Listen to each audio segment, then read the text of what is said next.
विद्यार्थी मित्रांनो, के बी रोहमारे कनिष्ठ महाविद्यालय कोपरगाव आयोजित ऑनलाईन लेक्चर्स मध्ये मी प्राध्यापक गायकवाड के के आपलं सहर्ष स्वागत करतो. विद्यार्थी मित्रांनो, चिटणीसाची कार्यपद्धती या विषयामध्ये आपण प्रकरण क्रमांक 5 अभ्यासत आहोत की ज्यामध्ये सभासदांच्या संदर्भामध्ये जी काही पात्रता आहे किंवा निकष आहेत त्यावरती मागच्या व्हिडिओमध्ये आपण चर्चा केलेली आहे. ज्यामध्ये एखादा नॅचरल पर्सन असेल किंवा आर्टिफिशियल पर्सन असेल यांच्यासाठी आवश्यक असणारे जे काही निकष आहेत त्या निकषावरती मागच्या व्हिडिओमध्ये आपण चर्चा केलेली आहे. आजच्या व्हिडिओमध्ये आपल्याला सभासदांचे अधिकार, कर्तव्य आणि जबाबदाऱ्या काय असतात यावरती चर्चा करायची आहे. म्हणून सभासदाच्या अर्थामध्ये आपण पाहिलेलं आहे की सभासद हा व्यवसाय संस्थेचा मालक आहे आणि मालक असल्या कारणाने त्याने व्यवस्थापनामध्ये सहभाग घेणं अपेक्षित असतं. परंतु सभासद हे संख्येने असंख्य असल्या कारणामुळे व्यवस्थापनामध्ये सहभाग घेऊ शकत नाहीत आणि म्हणून व्यवस्थापन करण्यासाठी सभासदांच्या वतीने व्यवस्थापन मंडळ नियुक्त केलेलं असतं आणि या व्यवस्थापन मंडळाच्या माध्यमातून सहकारी किंवा संयुक्त भांडवली संस्था किंवा इतर ज्या काही संस्था आहेत या संस्थांचं व्यवस्थापनाचं काम पाहिलं जात असतं. म्हणून सभासद हा व्यवसाय संस्थेमधला महत्वाचा घटक आहे आणि या महत्वाच्या घटकाला विशिष्ट अधिकार मिळालेले असतात, त्यांची काही कर्तव्य असतात आणि त्याचबरोबर त्यांच्या काही जबाबदाऱ्या देखील असतात. म्हणून आज आपण यावरती मुख्यतः चर्चा करणार आहोत. तर बघा की सभासदांच्या अधिकारामध्ये जर आपण पाहिलं तर पहिला अधिकार आपल्याला सांगता येईल की संस्थेचे दस्तऐवज पुस्तके प्राप्त करण्याचा अधिकार सभासदांना मिळालेला असतो.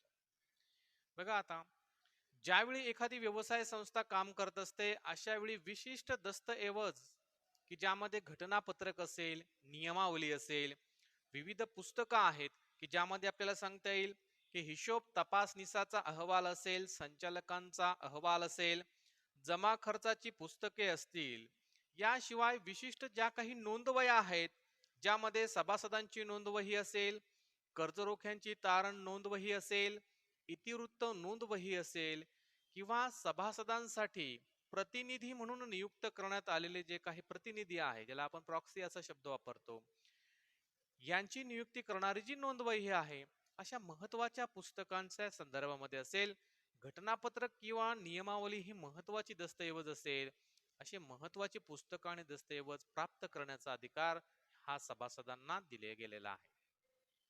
म्हणून सभासद हा व्यवसाय संस्थेचा मालक आहे असं गृहीत धरून आपण जर पाहिलं तर हा महत्वाचा अधिकार त्यांना प्राप्त झालेला आहे असं आपल्याला या ठिकाणी सांगता येईल.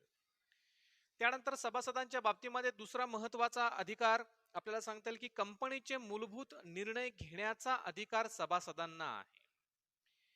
कंपनीचे मूलभूत निर्णय याचा अर्थ की ज्यांचा परिणाम हा संस्थेवरती होत असतो असे महत्वाचे निर्णय की ज्यामध्ये आपल्याला सांगता येईल की कंपनीच्या नोंदणीकृत पत्त्यामध्ये जर बदल करायचा असेल.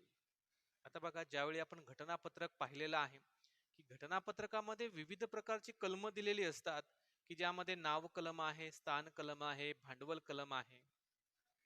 ही जी कलम आहेत ही कलम ती व्यवसाय संस्थेने कशा पद्धतीने काम करायचं आहे ही आपल्याला दर्शवतात. म्हणून घटनापत्रकामध्ये बदल करणे हे सहजासहजी शक्य नाहीये. तरी देखील विशिष्ट ज्या पद्धती आहेत त्या पद्धतीमध्ये जसं की कंपनीच्या वार्षिक सर्वसाधारण सभा असेल, विशेष सर्वसाधारण सभा असेल, अशा सभांच्या माध्यमातून सभासद हे मतदानाद्वारे अशा पत्त्यामध्ये बदल करू शकतात किंवा जी कलम आहे त्या कलमांमध्ये बदल करू शकतात. त्याचबरोबर कंपनीच्या भाग भांडवलामध्ये बदल करण्याचा अधिकार सभासदांना आहे. आता आधुनिक युगामध्ये आपण पाहतो की कंपनी हा व्यवस्थापन प्रकार जो आहे तो खूप विस्तारत चाललेला आहे. म्हणून आपण व्यवसाय संघटनांची जी बदलती संकल्पना आहे ती पाहिलेली आहे की एकल व्यापारी संस्थेपासून संयुक्त भांडवली संस्थेपर्यंत आलेला हा जो विस्तार आहे हा मोठ्या प्रमाणात झालेला बदल आहे. मग कंपनीचा जर विस्तार करायचा असेल तर पर्यायाने आपल्याला भांडवलाची गरज निर्माण होते. मग एकदा आपण अधिकृत भांडवल जाहीर केलं की आपल्याला पुन्हा भांडवल जर वाढवायचं असेल तर आपल्याला पुन्हा सभासदांची वार्षिक सर्वसाधारण सभा आयोजित करावी लागते किंवा विशेष सर्वसाधारण सभा आयोजित करावी लागते आणि अशा ठिकाणी आपल्याला भांडवलाच्या बाबतीमध्ये निर्णय घ्यावा लागतो. म्हणून हा निर्णय घेण्याचा अधिकार देखील सभासदांना आहे असं आपण या ठिकाणी सांगू शकतो. त्याचबरोबर कंपनीचे अधिग्रहण किंवा विलिनीकरण करण्याचा अधिकार सभासदांना आहे. जसं आपण पाहतो आहोत की मध्यंतरी चर्चेत आलेला मुद्दा आहे की बँकांचं विलिनीकरण हा मुद्दा खूप गाजलेला आहे, की भारतामध्ये मोठ्या प्रमाणामध्ये विलिनीकरण सुरू आहे, की जेणेकरून सरकारवरती बँकांवरती जो अतिरिक्त बोजा निर्माण होतो, तो कर्जाचा बोजा असेल किंवा अतिरिक्त भार असेल, तो कमी करण्यासाठी सरकार जे असतात ते काय करतात, दोन कंपन्यांचं दोन बँकांचं विलिनीकरण करतात किंवा मर्ज करतात, की ज्या माध्यमातून एका कंपनीचं भांडवल दुसऱ्या कंपनीला उपयोगी येईल आणि भांडवलाची जी संख्या आहे, भांडवलाचे जे प्रमाण आहे ते वाढेल. म्हणून विलिनीकरण जर करायचं असेल तर जे सदस्य असतात, जे सभासद असतात, त्यांची मान्यता घेणं गरजेचं असतं. म्हणून सभासदांना तो अधिकार आहे की त्यांनी संस्थेचं निर्णय घेण्यामध्ये त्यांचा सहभाग असणं गरजेचं आहे किंवा त्यांना तो अधिकार आहे असं आपण या ठिकाणी म्हणू शकतो. म्हणून हा एक महत्वाचा अधिकार आपल्याला सांगता येईल. त्यानंतर तिसरा महत्वाचा अधिकार आपल्याला सांगता येईल की कंपन्यांच्या सर्वसाधारण सभांमध्ये सहभागी होण्याचा अधिकार. सभासद हे मोठ्या संख्येने असतात, पर्यायाने ते व्यवस्थापनामध्ये सहभाग घेऊ शकत नाहीत, परंतु त्यांच्या वतीने संचालक काम करतात इथपर्यंत आपल्याला माहिती आहे. परंतु सभासद हे कंपनीचे मालक आहेत आणि मालकाला एखाद्या संचालकाला पदावर ठेवणं किंवा संचालकाला पदावरून दूर करणं हा देखील महत्वाचा अधिकार मिळालेला असतो.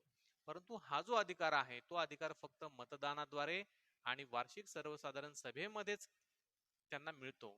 म्हणून सभासदांच्या अधिकारामध्ये आपल्याला म्हणता येईल की सभासदांना वार्षिक सर्वसाधारण सभामध्ये सामील होण्याचा अधिकार आहे, की ज्यामध्ये त्यांना सभेची सूचना मिळाली असेल, सभेचं ठिकाण कुठे आहे, सभेची वेळ काय आहे, सभेमध्ये कुठल्या कुठल्या मुद्द्यांवरती चर्चा होणार आहे, त्या ठिकाणी मतदान होत असेल तर मतदानाचा अधिकार असेल किंवा सभासद त्या सभेला हजर होऊ शकत नसेल तर त्यांच्याऐवजी एखादा प्रतिनिधी पाठवता येईल का, या बाबतीतला अधिकार देखील सभेच्या बाबतीमध्ये सभासदांना मिळालेला आहे.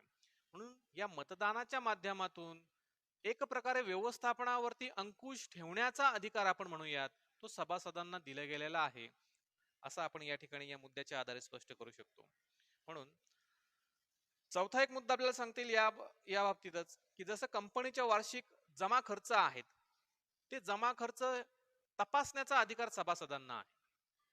बघा आता की सभासद हा कंपनीचा महत्वाचा घटक आहे की ज्याने कंपनीला भांडवल दिलेलं आहे, भांडवलाच्या रूपामध्ये गुंतवणूक केलेली आहे.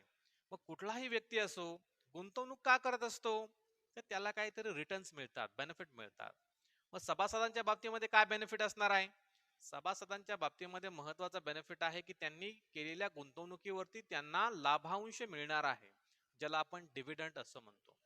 मग हा जो लाभांश असतो हा फक्त कंपनीच्या नफ्यावरती दिला जातो आणि जर कंपन्यांचा जमा आणि खर्चाचा हिशोब जर बरोबर असेल सभासदांना वेळेत योग्य प्रमाणामध्ये लाभांश मिळणार आहे. म्हणून लाभांश मिळावा किंवा आपण केलेल्या गुंतवणुकीचा परतावा योग्य तो पद्धतीने मिळावा यासाठी सभासद जे असतात ते हिशोबांची जी तपासणी आहे ती तपासणी करत असतात किंवा त्यांना तो अधिकार मिळालेला आहे की त्यांना गुंतवणुकीचा परतावा मिळावा या दृष्टिकोनातून कंपनीच्या हिशोबांची तपासणी करण्याचा अधिकार सभासदांना आहे असं आपण या ठिकाणी म्हणू शकतो. त्यानंतर पाचवा महत्वाचा अधिकार आपल्याला सांगता येईल की संचालकाची नेमणूक तसेच संचालकांना पदावरून दूर करण्याचा अधिकार सभासदांना असतो. बघा आता की सभासद हे मतदानाच्या माध्यमातून एखाद्या व्यक्तीला संचालकाच्या पदावर बसवू शकतात, तसंच मतदानाच्या माध्यमातून एखाद्या संचालकाला पदावरून दूर करू शकतात. म्हणून मतदान करणे हा महत्वाचा अधिकार सभासदांना प्राप्त झालेला आहे की ज्या माध्यमातून व्यवस्थापनात काम करणारे जे संचालक आहेत त्यांच्यावरती ते अंकुश ठेवू शकतात. म्हणून आपण न्यूज चॅनलमध्ये कायम पाहतो की भ्रष्टाचाराचे विविध पद्धती आहेत की ज्या पद्धतीच्या माध्यमातून अनेक कंपन्यांच्या कर्मचाऱ्यांची फसवणूक केली जाते, गुंतवणूकदारांची फसवणूक केली जाते किंवा एखाद्या मालमत्तेमध्ये फसवणूक केली जाते. आपण जर फसवणुकीचे जर पार्ट पाहत बसलो तर असंख्य असे प्रकार आहेत. म्हणून सभासदांना त्यांची होणारी फसवणूक थांबवावी या दृष्टिकोनातून एखाद्या संचालकाला पदावर बसवणे किंवा पदावरून दूर करणे हा मतदानाद्वारे मिळालेला महत्वाचा अधिकार आहे असं आपण या ठिकाणी म्हणू शकतो. म्हणून हा एक अधिकार तुम्ही लक्षात ठेवायचा आहे. त्यानंतर 6वा अधिकार आपल्याला सांगता येईल कंपनीच्या नफ्यामध्ये सहभागी होण्याचा अधिकार. सभासद हा कंपनीचा मालक आहे, पर्यायाने कंपनीसाठी भांडवल दिलेलं आहे आणि भांडवलाचा परतावा त्याला लाभांश मिळणार आहे. मग फक्त लाभांश मिळेल असं नाहीये, तर ज्यावेळी कंपनीचं डिझोल्युशन केलं जाईल, ज्याला आपण थोडक्यात व्यवसाय संस्था बंद केली जाईल असं म्हणूयात, की ज्यावेळी व्यवसाय संस्था बंद होते तिचं डिझोल्युशन केलं जातं किंवा कंपनीचं विसर्जन केलं जातं, अशा वेळी जे सभासद असतात हे उरलेल्या अवशेषाचे हक्कदार असतात असं आपण म्हणतो. म्हणजे काय पार्ट आहे हा, की ज्यावेळी एखादी कंपनी बंद पडते किंवा तिचं डिझोल्युशन केलं जातं, अशा वेळी देणेकऱ्यांचं देणं अगोदर दिलं जातं, त्यानंतर कंपनीच्या असेट्स ज्या असतात त्या सोल्ड आउट केल्या जातात आणि उरलेलं जे देणं आहे ते देणेकऱ्यांचं देणं उरल्यानंतर जो अवशेष उरतो किंवा नफ्याचा जो भाग उरतो त्या भागांवरती पहिला अधिकार या सभासदांचा असतो. म्हणून आपण म्हणू शकतो की कंपनीच्या नफ्यामध्ये सहभागी होण्याचा अधिकार सभासदांना आहे. त्याचबरोबर एकदा लाभांश जाहीर केला की तो लाभांश त्यांना 30 दिवसात मिळणं अपेक्षित असतं. बघा, लाभांशाच्या बाबतीमध्ये मागे आपण बोललेलो आहोत, 2 प्रकारचा लाभांश सभासदांना देता येतो, ज्यामध्ये पहिला लाभांश आहे अंतिम लाभांश आणि दुसरा आहे अंतरिम लाभांश. मग या दोन्हीमध्ये काय फरक आहे?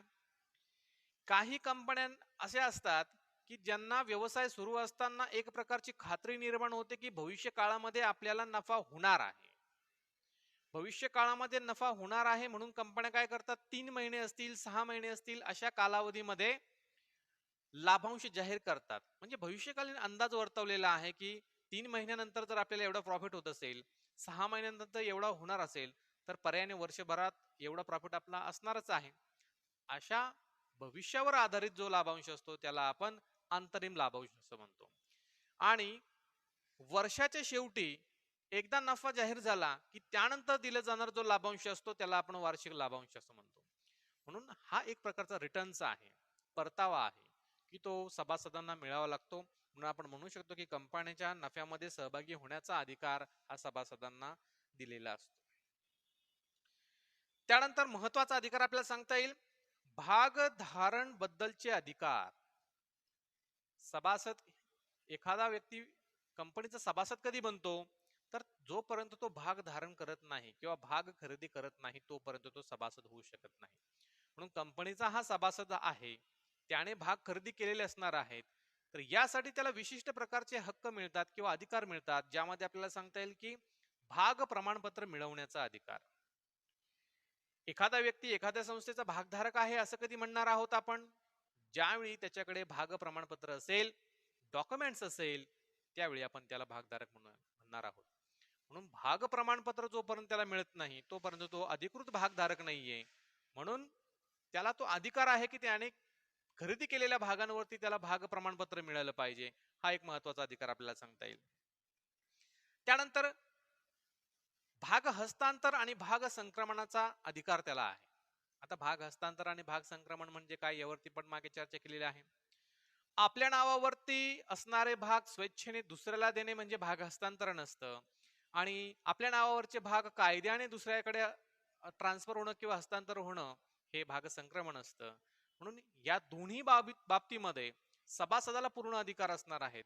आता भाग संक्रमण थोडंसं वेगळा पार्ट आहे की ज्यामध्ये एखाद्या सभासदाचा मृत्यू झाला असेल तर कायद्यानुसार त्याच्या वारसाकडे तो भाग ट्रान्सफर होतो, परंतु भाग हस्तांतराच्या बाबतीमध्ये मात्र सभासद त्यावेळी उपस्थित राहणार आहे, म्हणून त्याला मिळालेला तो अधिकार आहे असं आपण या ठिकाणी म्हणणार आहोत. त्याचबरोबर हक्क भाग आणि बोनस भाग मिळण्याचा अधिकार सभासदांना आहे.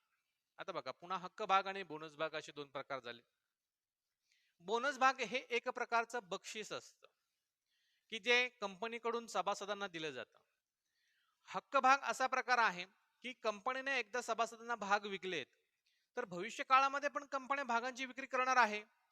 ज्यावेळी भविष्य काळामध्ये सभासदांना किंवा विशिष्ट पद्धतीने भागांची विक्री कंपनी करणार असेल तर सर्वात अगोदर जे प्रत्यक्ष भागधारक आत्ता आपल्याकडे आहेत, सभासद आपले जे आहेत, त्यांना अगोदर भाग खरेदी करण्याचा अधिकार देणं म्हणजे हक्क भाग आहे.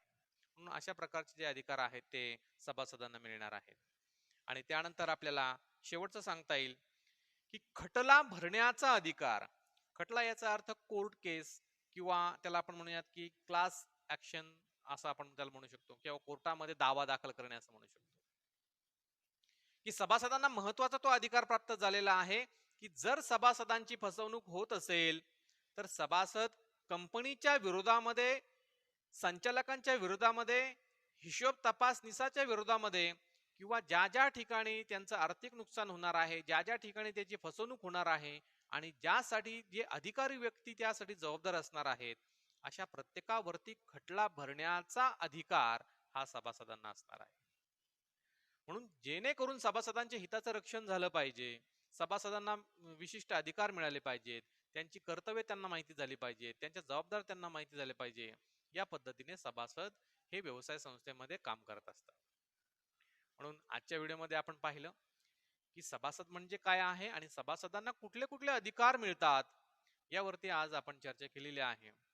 सर्व माहिती ही आपल्या पुस्तकामध्ये दिलेली आहे, ती तुम्ही वारंवार पाहणं गरजेचं आहे, जेणेकरून होणाऱ्या ज्या काही परीक्षा आहेत त्या परीक्षांमध्ये तुम्हाला त्याची मदत होईल. ठीक आहे. तर आजच्या व्हिडिओमध्ये जर तुम्हाला काही अडचणी येत असतील, एखादा पार्ट समजला नसेल, तर तुम्ही मला त्या व्हिडिओच्या कमेंट बॉक्समध्ये मेन्शन करू शकतात. मी त्याची उत्तरं देण्याचा निश्चित प्रयत्न करेल. धन्यवाद.